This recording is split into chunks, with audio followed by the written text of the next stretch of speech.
1985 is not just a film title, it's a year, a significant one. It's Christmas, and Adrian Corey Michael Smith returns to his home in Fort Worth from New York.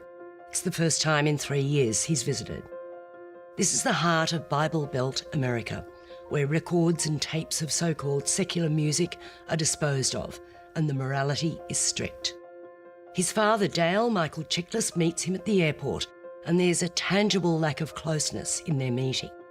The reverse is true when his mother, Eileen, Virginia Madsen, opens the door and embraces him warmly. His younger brother, Andrew Aidan Langford, is a bit standoffish at first, but they soon connect through music. It's pretty obvious to ask the audience that Adrian is gay and carrying a burden because of that. When he reconnects with an old girlfriend, Carly Jamie Chung, things get a bit fractious when he doesn't want to resume a romance. The film's the work of Malaysian-born American Yen Tan.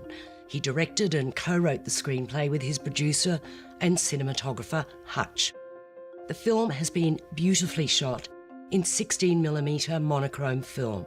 The lighting's sublime, and Tan holds his shots so that the wonderful performances from the whole cast can create a searing reality within the frame. It's a really beautifully disciplined film, so moving, so compassionate. It may seem a bit anachronistic to go back to the mid-1980s, a time of AIDS devastation and discrimination against the gay community. But in this era of accelerating conservatism, it gently probes the damage that can be done by a rigid belief system. I cannot stress enough how wonderful this cast is. Corey Michael Smith allows us access to his anguish. Virginia Madsen layers her suburban loving mum with complexities. Michael Chiklis towers over his role as the rigid father. And Jamie Chung is a knockout as Carly. This film doesn't just belong at queer film festivals, it's one that many, many people should embrace.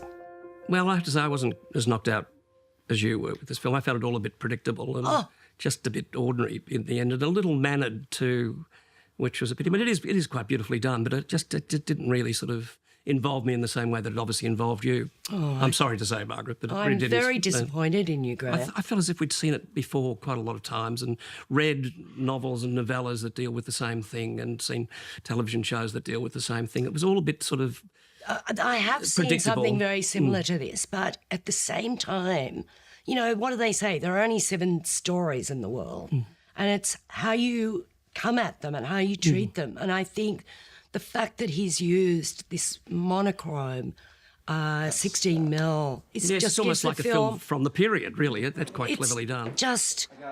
But the performances, and there's a truth there that is, and a generosity that's just... It wasn't as knocked out with all the performances as you were. Virginia Madsen, I didn't totally believe I adore all the that time. woman. Don't you dare say a word against her. I didn't really get her all the time. Michael Chiklis I still see, I'm afraid, as Vic Mackey in The Shield. I wanted him to go out and hit someone on the head with a baseball bat. You know, The Shield is one of the all-time great shows. He's pretty solid, but I could kind of predict where that character went, and when the surprises come, well, they weren't surprising to me.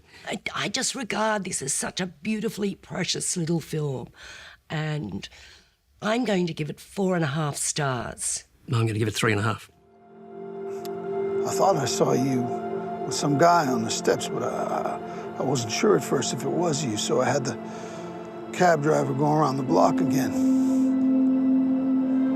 You had your arms around him.